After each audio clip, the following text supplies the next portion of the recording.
Perang cendrawasih keliling negeri, rentakan ledakan merambat ganasnya. Jenayah meningkat, pelaku dicari, pemata negara, pedofilia perosaknya. Assalamualaikum dan salam sejahtera saya ucapkan kepada hadirin dan hadirat sekalian. Saya, Nura Mira binti Fazlan akan membentangkan satu tajuk yang cukup menarik, iaitu faktor-faktor jenayah pedofilia dalam kalangan masyarakat di Malaysia. Pedofilia adalah satu istilah klinikal yang merujuk kepada seseorang yang mempunyai tarikan seksual yang tinggi terhadap kanak-kanak belum balik yang ditegak oleh agama dan undang-undang. Antara kesalahan yang biasa dilakukan oleh penjenayah pedofilia adalah meliwat, merogol, menggunakan kanak-kanak sebagai objek melepaskan nafsu, penderaan seksual dan pengantunan seksual. Menurut statistik yang dikeluarkan oleh Majlis Keselamatan Negara, terdapat 44 kes pedofilia dilaporkan dalam negara yang berlaku pada tahun 2021 dan 37 orang telah berjaya ditangkap. Malahan, menurut rekod polis Diraja Malaysia, PDRM, terdapat sebanyak 6,897 kes jenayah seksual terhadap kanak-kanak dan remaja bagi tempoh 3 tahun antara 2018 hingga 2020. Oleh itu, terdapat beberapa faktor yang menyumbang kepada jenayah pedofilia dalam kalangan masyarakat di Malaysia. Keruntuhan institusi kekeluargaan merupakan antara faktor yang menyumbang kepada jenayah ini. Kekeluargaan merupakan salah satu aspek kehidupan manusia yang penting dalam proses pembentukan individu yang sihat dari segi mental dan fizikal. Namun begitu, masalah seperti penceraian akan mengakibatkan banyak kesan buruk kepada ahli keluarga. Misalnya, kanak-kanak akan mengalami gangguan emosi dan kehilangan kasih sayang.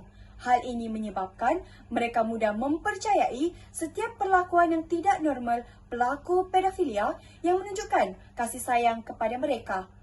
Pelaku turut memilih kanak-kanak yang mempunyai tahap pengetahuan yang rendah kerana sikap mereka lebih naif dan lebih mudah untuk diperdaya berbanding individu dewasa.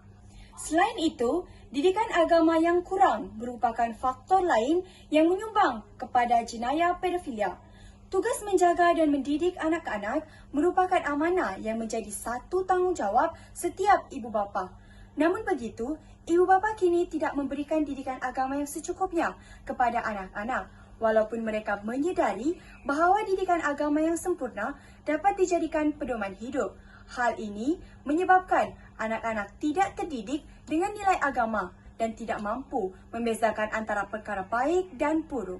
Buktinya, sepanjang tempoh pandemik COVID-19, di mana menurut utusan Malaysia pada 11 Mei 2022, Ketua Hakim Negara Tun Tengku Mainun Tuan Mat menyatakan bahawa antara tahun 2020 dan 2021 menyaksikan peningkatan pendaftaran kes itu sebanyak 42%.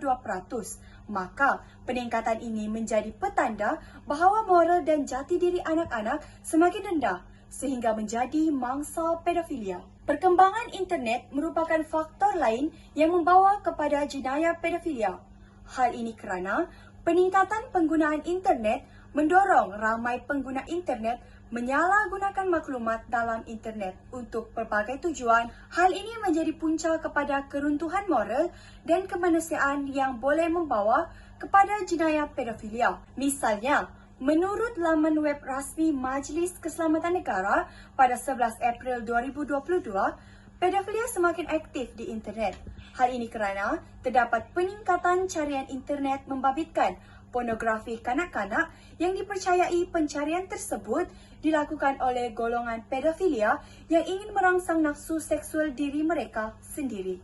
Penjenayah pedofilia ini kemudian didapati aktif mencari mangsa menerusi laman-laman sosial tanpa mengira jantina mangsa sama ada lelaki atau perempuan yang rata-rata berusia di antara 13 tahun. Kesimpulannya, pedofilia merupakan satu jenayah yang membimbangkan apabila melibatkan golongan kanak-kanak.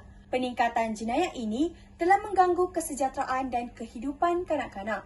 Oleh itu, kerajaan haruslah mempertimbangkan usaha untuk memperluaskan lagi kempen kesedaran berkenaan pedofilia dalam kalangan ibu bapa dengan menggunakan segenap medium yang ada seperti televisyen, akhbar maupun internet agar jenayah pedofilia dapat dibendung dengan segera. Itu sahaja daripada saya. Sekian, terima kasih.